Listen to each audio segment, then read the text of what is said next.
رضی اللہ تعالیٰ عنہ نے اشارہ فرمایا ہے کہ جس دعا کے شروع میں نبی پر درود شریف نہ پڑھا جائے، فاروق اعظم فرماتے ہیں کہ وہ رد کر دی جاتی ہے، وہ قبول نہیں ہوتی ہے۔ تو محبت کے ساتھ، عقیدت کے ساتھ، نبی سب کے ہیں، نبی سب کے ہیں۔ قرآن ساری کائنات کے لیے نازل ہوا، ان اللہ و ملائکتہ یصلون علی النبی۔ قرآن پاک کی ہر آیت پر ایمان لانا ضروری ہے۔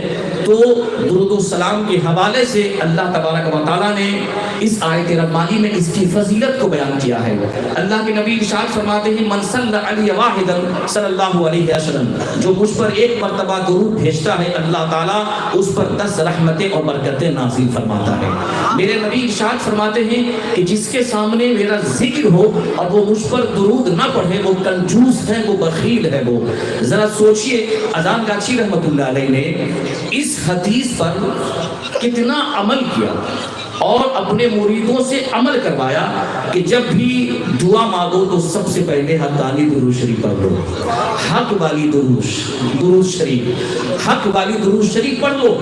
تو انشاءاللہ العزیز جو دعا مانگنے سے پہلے اب حمد و ثنا کے بعد آپ درود شریف پڑھیں، دعا مانگیں، اللہ تعالیٰ آپ کی ہر دعا قابل قبول عطا فرمائے گا۔ تو محبت کے ساتھ جھگڑا مت کیجئے، محبت کے ساتھ رہیے۔ درود ابراہیمی یاد ہے، وہ پڑھیں آپ۔ جس کو جو درود شریف یاد ہے مسلمانوں کو پڑھیں آپ۔ اگر کسی کو مکمل درود بھی یاد نہیں ہو تو صرف یہ پڑھ لیں، صلی اللہ علیہ وسلم، صلی اللہ علیہ وسلم، یہ پڑھ لیں تو انشاءاللہ العزیز آپ کو درود پاک کی رحمت اور برکتیں نصیب ہوگی۔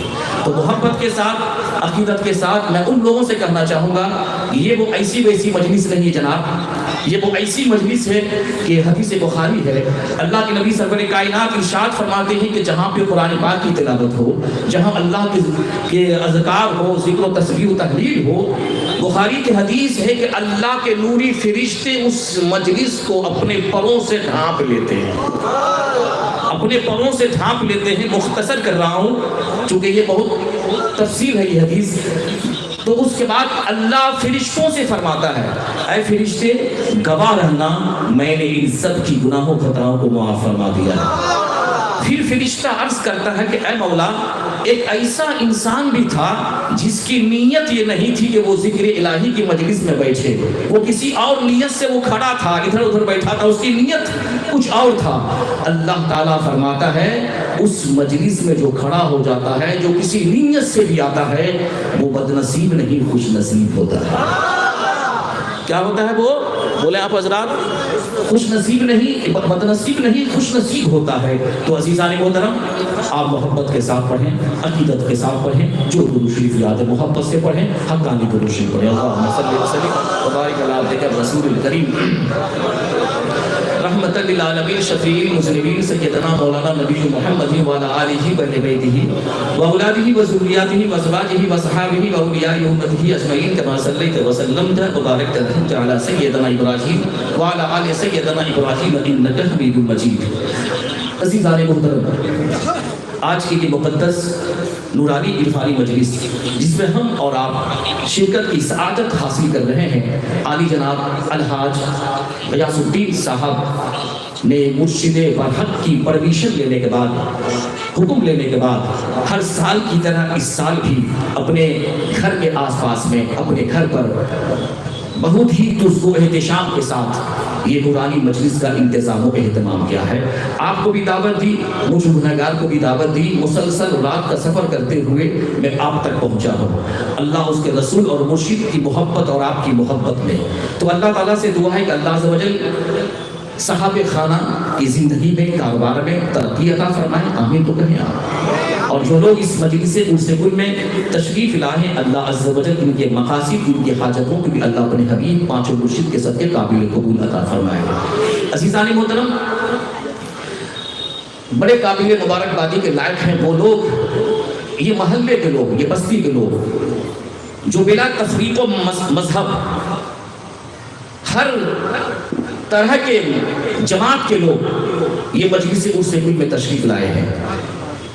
اور یہ صوفیاء کرام کی یہ دعوت و تبلیغ کا ایک نظریہ ہے، وہ صرف حضور کی امتی کو دیکھتے ہیں کہ حضور کی امتی کی اصلاح ہو، حضور کی امتی کا کیا ہو؟ اس کی اصلاح ہو. اگر شراب پیتا ہے تو شراب سے توبہ کر لے، سود کھاتا ہے تو وہ سود سے توبہ کر لے. یعنی اس کو اچھا انسان اور اچھا مسلمان بنانا چاہتے ہیں یہ صوفیاء کرام. آپ اچھی طرح جانتے ہیں اگر میں ان کا ذکر نہیں کروں گا تحقیق نعمت کے طور پر، جس کے دامن سے ہم اور آپ وابستہ ہیں، چونکہ یہ میرا پہلا اتفاق ہے، میں فرسٹ ٹائم آپ کی بارگاہ میں آیا ہوں، اسی لیے میں چاہوں گا اذان گاچھی رحمۃ اللہ علیہ کے حوالے سے بھی چند باتیں آپ کے گوشے گزار کروں، آپ کو سناؤں. جس پیر و مرشد سے ہمارا اور آپ کا رشتہ اور کنیکشن ہے، جس کے دامن سے ہم اور آپ وابستہ ہیں، عزیزان محترم، جن کا ہم پر اور اس امت پر خاص کر کے بنگال کی سرزمین کے مسلمانوں پر ان کا جو یہ احسان ہے کہ ان کے صدقے طفیل سے، ان کی دعوت و تبلیغ سے نہ جانے ہزاروں ہزار کیا لاکھوں لاکھ مسلمان آج اچھی اور پاکیزہ زندگی بسر کر رہے ہیں، شریعت مصطفیٰ کے مطابق زندگی بسر کر رہے ہیں، سنت مصطفیٰ کے مطابق وہ زندگی بسر کر رہے ہیں. تو یہ ہمارے محسن اذان گاچھی رحمۃ اللہ علیہ کا ہمارے اوپر، آپ کے اوپر بڑا احسان ہے. ذرا سوچئے، میرے مرشد نے جب حاجی غیاث الدین صاحب پرمیشن لینے گئے ہوں گے تو سب سے پہلے میرے مرشد کیا کہتے ہیں؟ میں دنیا والوں کو بتانا چاہتا ہوں کہ آج یہ مجلس عرس کل میں ہوتا کیا ہے. عرس کل یہ مستحب ہے، یہ اچھا کام ہے، کوئی کرے گا تو ثواب ملے گا، کوئی نہیں کرے گا تو کوئی گنہگار نہیں، اس لیے کہ ایصال ثواب کی مجلس ہے. مگر دیکھیے ولی کی نظر کا کمال، کہیے سبحان اللہ، ولی کی نظر کا کمال اور ولی کی دعوت و تبلیغ کی یہ تحریک دیکھیے آپ. یہ مستحب راستے پہ چلا کے عرس کل کروا کے آپ کو فرائض تک پہنچا دیتا ہے. سبحان اللہ، توجہ کے ساتھ فرائض کے ساتھ پہنچا دیتا ہے. اور آج کی تقریر میں آپ کو سننا ہے کہ جس درویش میں، جس فقیر میں چار چیزیں نہیں ہوگی، نہ وہ درویش ہو سکتا ہے، نہ وہ پیر ہو سکتا ہے، نہ وہ فقیر ہو سکتا ہے، وہ جوگی ہو سکتا ہے، وہ ڈھونگی ہو سکتا ہے، وہ مگر وہ پیر اور صوفی نہیں ہو سکتا ہے. علی کے قول، علی رضی اللہ تعالیٰ عنہ کے قول کے مطابق آپ کو ہم سنائیں گے. ذرا سوچئے کہ دعوت و تبلیغ کہ ایسا سسٹم اور ایسا نظام عرس کل کروانا چاہتے ہو، رب کو راضی کر لو. عرس کل کروانا چاہتے ہو، اپنے نبی کو راضی کر لو. اس لیے کہ جب تک تمہارا پروردگار راضی نہیں ہوگا، تمہارے نبی راضی نہیں ہوں گے، اس وقت تک یہ فاتحہ قابل قبول بھی نہیں ہوگا. اسی لیے میرے مرشد کیا کہتے ہیں؟ بغیر قضا پنج وقتہ نماز ادا کرو. کہیے سبحان اللہ، بغیر قضا پنج وقتہ نماز ادا کرو. میں دنیا والوں سے بتانا چاہوں گا، ہم کسی ڈھونگی مرشد کے دامن سے وابستہ نہیں ہیں، ہم سیدنا فاروق اعظم رضی اللہ تعالیٰ عنہ کے خاندان سے جو نسبت اور تعلق رکھتے ہیں اذان گاچھی رحمۃ اللہ علیہ، ہم وہ زندہ ولی کامل سے ہمارا کنیکشن اور رشتہ ہے. سبحان اللہ، وہ فاروق اعظم رضی اللہ تعالیٰ عنہ کے خاندان سے اذان گاچھی رحمۃ اللہ علیہ ہیں، جس کے بارے میں توجہ کے ساتھ سنیں. دنیا پیر کی تعریف کرتا ہے، درویش کی تعریف کرتا ہے، اپنے پیر کی تعریف کرتا ہے. خوب کرو، مگر کبھی کیا صحابہ کی بھی تعریف کر لیا کرو، صحابہ کرام کی بھی تعریف کر لیا کرو. اس لیے کوئی غوث، کوئی قطب صحابی کے درجہ تک نہیں پہنچ سکتا، صحابی کے مقام تک کوئی درویش، کوئی فقیر، کوئی غوث قطب نہیں پہنچ سکتا ہے. فاروق اعظم رضی اللہ تعالیٰ عنہ کے خاندان سے ہیں. بولو کون؟ آواز ہے آپ کی، آواز ہے آپ کی، ثواب ملے گا. کون ہے؟ سبحان اللہ. مولانا روم رحمۃ اللہ علیہ فرماتے ہیں جب تمہارا دل بے چین ہو جائے تو سب سے پہلے تم اللہ والوں کی مجلس میں آ جاؤ. اس لیے کہ جو اللہ والوں کی مجلس میں آتا ہے تو اللہ تبارک و تعالیٰ کی نگاہ رحمت اس انسان اور اس انسان کے دل پہ اس کی رحمت کی نظر جاتی ہے.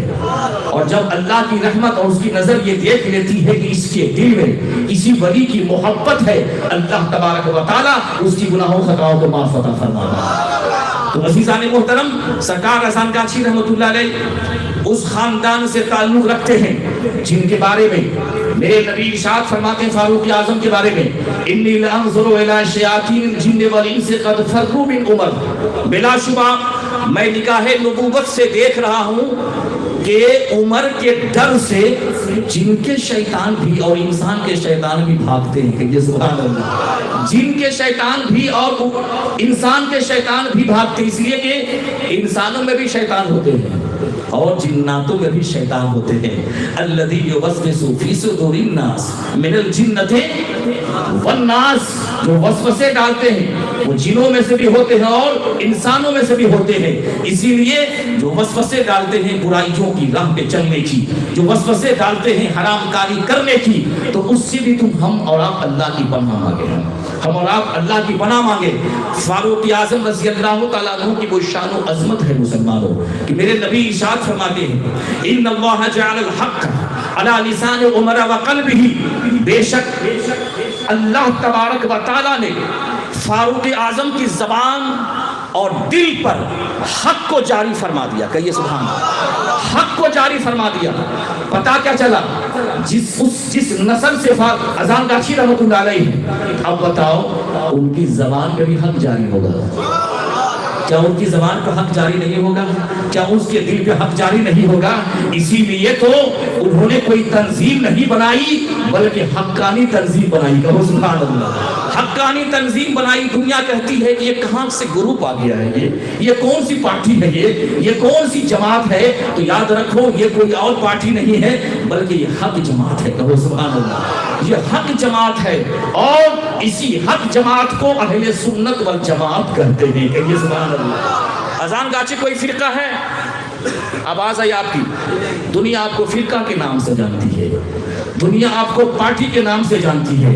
عزیزان محترم، کسی نے مجھ سے پوچھا کہ آپ کس پارٹی سے تعلق رکھتے ہیں، آپ کس جماعت سے تعلق رکھتے ہیں؟ میں نے کہا دیکھو میں کسی پارٹی اور کسی جماعت سے تعلق نہیں رکھتا ہوں، بس میرا ایمان اور عقیدہ یہ کہہ رہا ہے کہ جس جماعت میں آج سے 1000 سال پہلے ہندوستان کی سرزمین پر خواجہ غریب نواز رحمت اللہ علیہ آئے، اسی جماعت پہ ہم ہیں. جس جماعت پر شہنشاہ عبد القادر جیلانی رحمت اللہ علیہ آئے ہیں اسی پر ہماری جماعت، ہم اسی جماعت پر ہیں. اور جس جماعت پر ہمارے اذان گاچھی رحمت اللہ علیہ آئے اسی پر ہم، اسی جماعت میں ہم شامل ہیں، یعنی اہل سنت والجماعت. کہیے سبحان اللہ. تو یہ کلیئر ہو گیا، یہ واضح ہو گیا کہ ہم اہل سنت والجماعت ہیں اور ہمارا رشتہ اولیاء اللہ سے ہے، شہداء سے ہے، صالحین سے ہے. کہیے سبحان اللہ. تو عزیزان محترم، فاروق اعظم رضی اللہ تعالیٰ عنہ کی نسل سے ہیں اذان گاچھی رحمۃ اللہ علیہ. اور سنیے، ہندوستان کے جتنے بڑے بڑے علماء کرام ہیں آپ ان سے پوچھئے، جو پڑھا لکھا طبقہ ہے آپ ان سے پوچھئے شیخ مجدد الفسانی رحمۃ اللہ علیہ کو جانتے ہو کہ نہیں؟ وہ جواب دیں گے، وہ اہل علم طبقہ آپ کو جواب دیں گے کہ شیخ مجدد الفسانی رحمۃ اللہ علیہ کی وہ شان و عظمت ہے مسلمانوں کہ جب دین الہی اکبر نے قائم کیا تھا ہندوستان کی سرزمین پر، جب اکبر کی پوجا ہو رہی تھی، ایسے وقت میں ہندوستان کی سرزمین کے کروڑوں کروڑوں مسلمانوں کا ایمان چھننے کا وقت آ چکا تھا، ایمان ختم ہونے کا وقت آ چکا تھا. ایسے وقت میں سرکار اذان گاچھی رحمۃ اللہ علیہ کس خاندان سے ہیں؟ شیخ مجدد الفسانی رحمۃ اللہ علیہ نے اپنی زور تبلیغ سے، اپنی قربانی سے، اپنی محنت سے اور اپنی دعوت و تبلیغ سے اکبر کی دین الہی کا تختہ الٹ دیا. اور مذہب اسلام کا چراغ ہر طرف روشن اور منور ہو گیا. اسی شیخ مجدد الفسانی رحمۃ اللہ علیہ کے خاندان سے کون ہے؟ آواز ہے آپ کی زبان نہیں کیا؟ اس لیے کہ ہم تو تھکے ہوئے، آپ نہیں تھکے ہوئے ہیں، اور تقریر کی نہیں جاتی ہے بلکہ کروائی جاتی ہے. کہیے سبحان اللہ. عزیزان محترم، آپ اس مجلس میں بیٹھے ہیں، آپ کی ہر سانس ذکر الہی میں مشغول ہے، اور انشاءاللہ العزیز آپ کے نامہ اعمال میں حدیث پاک میں آتا ہے جو مجلس میں 100 مرتبہ سبحان اللہ پڑھ لے، کہیے سبحان اللہ، سبحان اللہ و بحمدہ، جو 100 مرتبہ پڑھ لے اللہ اسے 100 حج کا ثواب عطا فرماتا ہے، کہیے سبحان اللہ۔ اور ذکر الہی کی شرط ہے، یہ ذکر الہی کی مجلس ہے، اس کے لیے شرط یہ ہے مکمل اطمینان کے ساتھ مجلس میں شریک ہوئیے، درود شریف پڑھیے، اور اس کے بعد سبحان اللہ، اشہد ان لا الہ الا اللہ و اشہد ان محمدن عبدہ و رسولہ، میں انشاءاللہ بتاؤں گا اس کے حوالے سے، آپ اطمینان کے ساتھ پڑھیں گے۔ حدیث پاک میں آتا ہے کہ جو ذکر الہی کرتا ہے اللہ کے نوری فرشتے اسے مغفرت کی خوشخبری سناتے ہیں، اسے کیا سناتے ہیں؟ مغفرت کی خوشخبری سناتے ہیں۔ تو عزیزان محترم، آئیے محبت کے ساتھ ایک بار اور اس سننے اور سنانے سے پہلے محبت کے ساتھ آقا کی بارگاہ میں حقانی درود شریف پڑھیے۔ اللہم صلی وسلم وبارک علی عبدک الرسول الکریم رحمۃ للعالمین شفیع المذنبین سیدنا مولانا نبی محمد وعلی آلہ و بیتہ و اولادہ و ذریاتہ و ازواجہ و صحابہ و اولیاء امتہ اجمعین کما صلیت وسلمت وبارکت رحمت علی سیدنا ابراہیم وعلی آل سیدنا ابراہیم انک حمید مجید۔ عزیزان محترم، مجھے ایک بات بتائیے، یہ جو جسم ہے نا، یہ باڈی روح اور جسم کا ایک مجموعہ ہے۔ انسان